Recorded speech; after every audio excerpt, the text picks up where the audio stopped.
नाज़रीन आदाब Avon TV में आप तमाम का खैर मकदम है। Karnataka taxi drivers organisation registered ने आज एक प्रेस कॉन्फ्रेंस करते हुए मुतालबा किया कि वाइट बोर्ड की टैक्सियां रायचूर शहर में और दीगर मुकामात पर चल रही हैं, इन पर रोक लगाई जाए। इन्होंने कहा कि हर टैक्सी मालिक और टैक्सी ड्राइवर जिनके येलो बोर्ड हैं वो हुकूमत को हर 3 महीने में एक मरतबा टैक्स अदा करते हैं और टैक्स अदा करते हुए अपनी ज़िंदगी गुजार रहे हैं। लेकिन कुछ ऐसे अफराद भी हैं जो वाइट बोर्ड के 4 व्हीलर को बतौर टैक्सी इस्तेमाल कर रहे हैं। गूगल और जस्ट डायल में ऐप मौजूद हैं जिसके तहत ये लोग आराम से टैक्सी चला रहे हैं और हुकूमत के खजाने को नुकसान पहुंचा रहे हैं। यहाँ तक कि वाइट बोर्ड की कई टैक्सियाँ आराम से टैक्सी स्टैंड में भी पार्क हो रही हैं। इन्होंने मजीद कहा कि रायचूर में DVR क्लब में कई टैक्सियाँ ऐसी हैं जो कि बैरूनी रियासत से गुत्ते की बुनियाद पर लाई गई हैं और जिस पर हरे रंग का ITC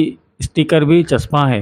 महकमा ट्रांसपोर्ट यानी RTO और महकमा पुलिस को चाहिए कि इनके खिलाफ सख्ती से कार्रवाई करे। इन्होंने कहा कि इससे कबल भी टैक्सी ड्राइवर्स ऑर्गेनाइजेशन की जानिब से 7 अगस्त 2024 को भी इसी सिलसिले में मेमोरेंडम पेश किया गया था, लेकिन अभी तक इस सिलसिले में कोई कड़े इक़दाम नहीं किए गए। लिहाजा अब भी वक्त है, अब तो कड़े इक़दाम किए जाएँ। ये मुतालबा Karnataka taxi drivers trade union के एजाजी सदर Iqbal BC road, state president Ramesh Kundapur, state general secretary Dilip Kumar, Raichur district एजाजी सदर Sheikh Ibrahim, district president Amaresh Venkatapur, district vice president Verma ji, district general secretary MD Mustafa, body president Mehboob, Lingsugur taluka president Manikantha Reddy, Maski taluka president Nagaraj Chigari की जानिब से किया गया। Karnataka taxi driver trade union registration ಇದೆ ನಮ್ಮ ಸಂಘ।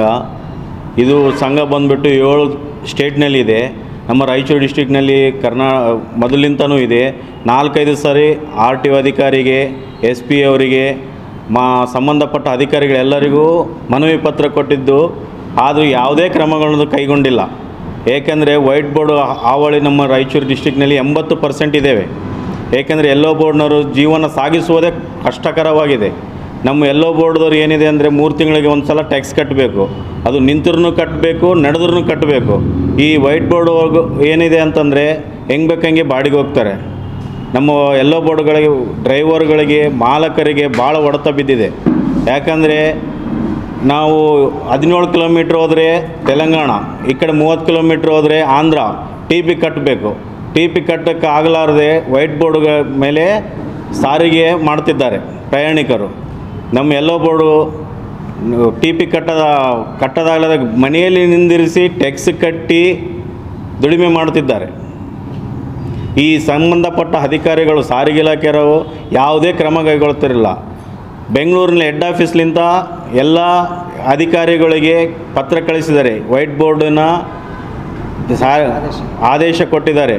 ವೈಟ್ ಬೋರ್ಡ್ ಯಾವುದೇ ಪ್ರಯಾಣಿಕರನ್ನು ತೆಗೆದುಕೊಂಡು ಹೋದಲ್ಲಿ ಆ ಗಾಡಿಯ ಮೇಲೆ ಕೇಸ್ ಹಾಕಿ ಒಳಗಡೆ ಹಾಕಬೇಕಂತ ಆದೇಶ ಇದೆ। ಆದ್ರೂ ಇಲ್ಲಿ ರಾಯಚೂರಿನಲ್ಲಿ ಯಾವುದೇ ಕ್ರಮ ಕೈಗೊಳ್ಳುತ್ತಿಲ್ಲ। ರಾಯಚೂರು ಡಿಸ್ಟಿಕ್ಕಾದ್ಯಂತ ಮಸ್ಕಿ ಇರ್ಬೋದು, ಲಿಂಗಸೂರು ಇರ್ಬೋದು, ಲಿಂಗಸೂರು ಇರ್ಬೋದು, ಮಾನ್ವಿ, ದೇದುರ್ಗ ಎಲ್ಲ ರಾಯಚೂರು ತಾಲೂಕು ಎಷ್ಟು ಬರ್ತವೆ ಅಷ್ಟು ಅಲ್ಲಿ ಭಾಳ ಇದೆ। ರಾಜಾರೋಷವಾಗಿ ಟ್ಯಾಕ್ಸಿ ನಿಲ್ದಾಣದಲ್ಲಿ ವೈಟ್ ಬೋರ್ಡ್ಗಳನ್ನು ಇಟ್ಕೊಂಡು ಪ್ರಯಾಣಿಕರನ್ನು ಕರೆದುಕೊಂಡು ಹೋಗ್ತಿದ್ದಾರೆ।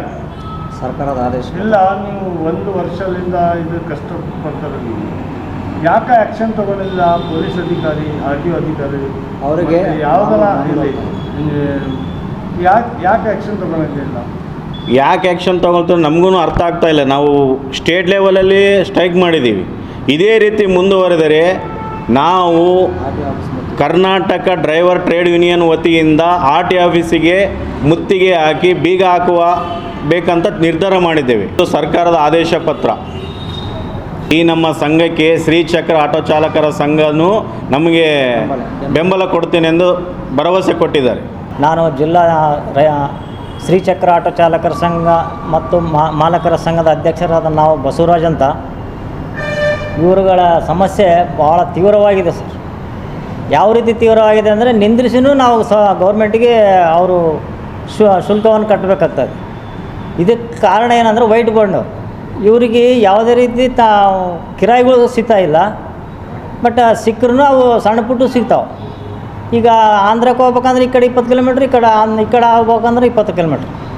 ಈ ರೀತಿ ಇರಬೇಕಾದ್ರೆ ಅಲ್ಲಿನೂ ಟಿ ಪಿ ತೆಗಿಬೇಕು, ಈ ಕಡೆನೂ ಟಿ ಪಿ ತೆಗಿಬೇಕು. ಇವರು ವೈಟ್ ಬೋರ್ಡ್ನರ್ ಏನಾರ ಯಾವುದು ಟಿ ಪಿ ತೆಗೋದಿಲ್ಲ, ಏನಿಲ್ಲ, ಹಂಗೆ ಹೊಡೆಯೋದು. ಕಿರಾಯಿಗಳು ಹೋಗೋದು. ಇವ್ರಿಗಿಂತ ಅವ್ರಿಗೆ ಜಾಸ್ತಿ ಸಿಗ್ತಿರ್ತಾವೆ. ಅಲ್ಲಿ ಯಾರಾದರೂ ತಪಾಸಣೆ ಮಾಡಿದ್ನಾಗ ನಮ್ಮ ರಿಲೇಷನ್ ಅಂತ ಹೇಳ್ಕೊಂಬಿಡ್ತಾರೆ. ಅವ್ರು ಯಾವುದೇ ರೀತಿಯ ನಮ್ಮ ಆಧಾರ್ ಕಾರ್ಡ್ ಆಗಲಿ ಅವ್ರ ಪರಿಚಯನೇ ಅವ್ರು ಕೇಳೋದಿಲ್ಲ. ವೈಟ್ ಬೋರ್ಡ್ ನಮ್ಮ ರಿಲೇಷನ್ ಅಂತೇಳಿ ಬಿಟ್ಬಿಡೋದು. ಈ ರೀತಿ ರಾಜಾರೋಷವಾಗಿ ನಡೀತಾ ಇದೆ. ಅದರಲ್ಲಿ ಅಧಿಕಾರಿಗಳ ನಿರ್ಲಕ್ಷ್ಯನೂ ಆದ. ಅವರು ಸರಿಯಾದ ಕ್ರಮ ತೆಗೆದುಕೊಂಡು ಇವರಿಗೆ ಆದಷ್ಟು ನ್ಯಾಯ ಸಿಗುವ ಹಾಗೆ ಮಾಡ್ಬೇಕಂತ ನಾವು ಸರ್ಕಾರದಲ್ಲಿ RTOದಲ್ಲಿ ನಾವು ಇವ್ರ ಪರವಾಗಿ ನಾವು ಬೆಂಬಲವಾಗಿ ನಿಂತಿದ್ದೀವಿ ಸರ್. ನಮ್ಮ ಆಟೋ ಚಾಲಕರಿಗೂ ತೊಂದರೆ ಆಗಿಬಿಟ್ಟು ಸರ್. ಇದೇ ಎರ್ಮರಸ್ ಕ್ಲಬ್ ಹತ್ರ 30-40 ಆಟೋಗಳು ಪ್ರತಿದಿನ ನಡೀತಿದ್ವು. ಅದನ್ನು ತೆಗೆದು ಈಗ ಅವರು ವೈಟ್ ಬೋರ್ಡ್ ಗಾಡಿಗಳನ್ನೇ ಇಟ್ಕೊಂಡ್ಬಿಟ್ರೆ ಸರ್. ಇದರಿಂದ ನಮ್ಮ 30-40 ಆಟೋ ಡ್ರೈವರ್ಗಳ ಕುಟುಂಬಗಳು ಸಹ ಬೀದಿ ಪಾಲಾದ ಸಂದರ್ಭ ಈಗ ಒದಗಿ ಬಂದ್ಬಿಡುತ್ತೆ.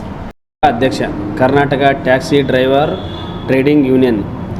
ನಮ್ಮ ಬಲ್ಲಿ ಏನಾಗಿದೆ ಅಂದ್ರೆ ನಮ್ಮ ಮೇಲೆ ಅಲ್ಲಿನ ಆಯಿತು. ವೈಟ್ ಬೋರ್ಡ್ ಡ್ರೈವರ್ಗಳು ನಮ್ಮ ಮೇಲೆ ಟ್ಯಾಕ್ಸಿ ಬೋರ್ಡು ನಮ್ಮಾಗ ಅಲ್ಲೇ ಮಾಡಿ ನಾವು PSIಗೆ ಕಂಪ್ಲೇಂಟ್ ಕೊಟ್ವಿ, SP ಗೆ ಕಂಪ್ಲೇಂಟ್ ಕೊಟ್ವಿ. ಯಾವುದೇ ಥರದ ಆ್ಯಕ್ಷನ್ ಇವತ್ತುವರೆಗಿಲ್ಲ. ಈ 1.5 ವರ್ಷ ಆಯಿತು. RTO ಅಧಿಕಾರಿಗಳು ಕೊಟ್ಟರು, ಬಂದು ಏನಂತ ಹೇಳಿದ್ರು, ಅವರು ಎಲ್ಲೋ ಬೋರ್ಡ್ ಜೊತೆ ಗುದ್ದಾಡ್ಬಾಡ್ರಪ್ಪ, ಅವ್ರಿಗೆ ನೀವು ಅಡ್ಜಸ್ಟ್ ಆಗಿ ಹೋಗ್ರಿ ಅಂತ ಹೇಳಿ ಹೋದ್ರ ಹೊರತು ಆ್ಯಕ್ಷನ್ ಇಲ್ಲ. ಹಿಂಗಾದ್ರೆ ನಮ್ಮ ಮಕ್ಕಳ ಭವಿಷ್ಯ ಹೆಂಗೆ? ಸ್ಕೂಲ್ ಕಟ್ಟೋ ಫೀಸ ಇಲ್ಲ. ಮಕ್ಕಳ ಭವಿಷ್ಯದ ಮೇಲೆ ನಾವು ದುಡಿದ್ರೆ ಮಕ್ಕಳ ಭವಿಷ್ಯ ನಾವು ದುಡ್ಲಿಕ್ಕಂದ್ರೆ ನಮ್ಮದು ಭವಿಷ್ಯ ಎಲ್ಲಿಗೆ ಗೊತ್ತು? ಬೀದಿಗೆ ಬಂದು ನಿಂತೀವಿ ಸದ್ಯ. ಈಗ ಇನ್ನೂ ಇದಕ್ಕಿಂತ ಜಾಸ್ತಿ ಇದಾತಂದ್ರೆ ಸಂಬಂಧಪಟ್ಟ ಅಧಿಕಾರಿಗಳು ಕ್ರಮ ಜರುಗಿಸಲಿಲ್ಲ ಅಂದ್ರೆ ಅವ್ರ ಮನೆಗೆ ಹೋಗಿ ಮತ್ತು ಒತ್ತಡ ಹಾಕಿ ಸ್ಟ್ರೈಕ್ ಮಾಡ್ಬೇಕಾಗ್ತದೆ. ಹೆಂಡ್ತಿ ಮಕ್ಕಳ ಜೊತೆಗೆ ಕರ್ಕೊಂಬರ್ತೀವಿ. ಅಂಥ ಪರಿಸ್ಥಿತಿ ನಮ್ಮಲ್ಲಿ ರಾಯಚೂರು ಜಿಲ್ಲೆದಾಗ ಐತೆ. ನನಗಂತಲ್ಲ, ಎಲ್ಲ ಈ ಇಡೀ ಜಿಲ್ಲೆದಾಗ ಇದೇ ಸಮಸ್ಯೆ ಇದೆ. ಈ ಸಮಸ್ಯೆಗೆ ಈಗ ಜಿಲ್ಲಾಧಿಕಾರಿಗೆ ಮನವಿ ಪತ್ರ ಕೊಡೋಕೆ ಹೋಗ್ತಾಯಿದ್ದೀವಿ ಇವತ್ತು. ಅವರು ನೋಡ್ಬೇಕು, ಅವರು ಯಾವ ರೀತಿ ಕ್ರಮ ಜರುಗಿಸ್ತಾರೆ ಅಂಬೋದು ಮುಂದೆ ಗೊತ್ತಾಗ್ತದೆ. ಸಂಬಂಧಪಟ್ಟ ಅಧಿಕಾರಿಗಳು ವೈಟ್ ಬೋರ್ಡ್ ಗಾಡಿ ರೋಡಿನಲ್ಲಿ ಹೋಗ್ತಾ ಇದ್ದರೆ ಕಣ್ಣು ಮುಚ್ಚಿ ನಿರ್ಲಕ್ಷ್ಯದಿಂದ ವೈಟ್ ಬೋರ್ಡ್ ಗಾಡಿಗಳನ್ನ ಬಿಡ್ತಾರೆ. ಅದೇ ಎಲ್ಲೋ ಬೋರ್ಡ್ ಗಾಡಿ ಹೋದರೆ ಸೈಡ್ ಹಾಕಿ ಅವಚ್ಚ ಶಬ್ದದಿಂದ ಬೈತಾರೆ. ಪೊಲೀಸ್ ಅಧಿಕಾರಿ ಆಗಿರ್ಬೋದು, RTO ಅಧಿಕಾರಿ ಆಗಿರ್ಬೋದು. ಎಲ್ಲೋ ಬೋರ್ಡ್ ಕಂಡ್ರೆ ಸೈಡ್ ಹಾಕ್ರಿ, ಎಲ್ಲ ಡಾಕ್ಯುಮೆಂಟ್ಸ್ ಇಟ್ಟು ಡ್ರೆಸ್ಸಿಂಗು, ಇನ್ಫಾರ್ಮು, ಸೀಟ್ ಬೆಲ್ಟ್ ಎಲ್ಲ ಹಾಕಿದ್ರೆ ಏನಾನ ಒಂದು ಹೇಳಿ ಫೈನ್ ಹಾಕ್ತಾರೆ. ಅದೇ ವೈಟ್ ಬೋರ್ಡ್ ಗಾಡಿಗಳು ತೆಳಗ ಮೇಲೆ ತುಂಬ್ಕೊಂಡು ಹೋದರೆ ಯಾರೂ ಕೇಳಲ್ಲ. ಇದಕ್ಕೆ ಸಬೂತು ವಿಡಿಯೋ ಸಮೇತ RTO ಅಧಿಕಾರಿಗೆ ತೋರಿಸಿದ್ದೀವಿ, SP ಅವರಿಗೆ ತೋರಿಸಿದ್ದೀವಿ, ಎಲ್ಲರಿಗೂ ತೋರಿಸಿದ್ದೀವಿ. ಆದರೆ ಯಾವುದೇ ಕ್ರಮ ಕೈಗೊಳ್ಳುತ್ತಾ ಇಲ್ಲ. ಎಲ್ಲೋ ಬೋರ್ಡ್ ಅಂದರೆ ಅಷ್ಟು ನಿರ್ಲಕ್ಷ್ಯನ? ಸರ್ಕಾರಕ್ಕೆ ನಾವು ಶುಲ್ಕ ಕಟ್ಟಿ 3 ತಿಂಗಳಿಗೊಂದು ಸಲ ಶುಲ್ಕ ಕಟ್ಟಿ ಬಾಡಿಗೆ ಮಾಡ್ಕೊಂಡು ತಿನ್ನೋಕ್ಕಂತಲೇ ಗಾಡಿ ತೊಗೊಂಡಿದ್ದೀವಿ ನಾವು. ಆದರೆ ವೈಟ್ ಬೋರ್ಡ್ನವರು ಒಂದೇ ಸಲ ಕಟ್ಟಿ ಅವರು ಮನೆಗೆ ಯೂಸ್ಗೆ ಅಂತ ತೊಗೊಂಡು ಟ್ಯಾಕ್ಸಿ ಮಾಡ್ತಿದ್ದಾರೆ.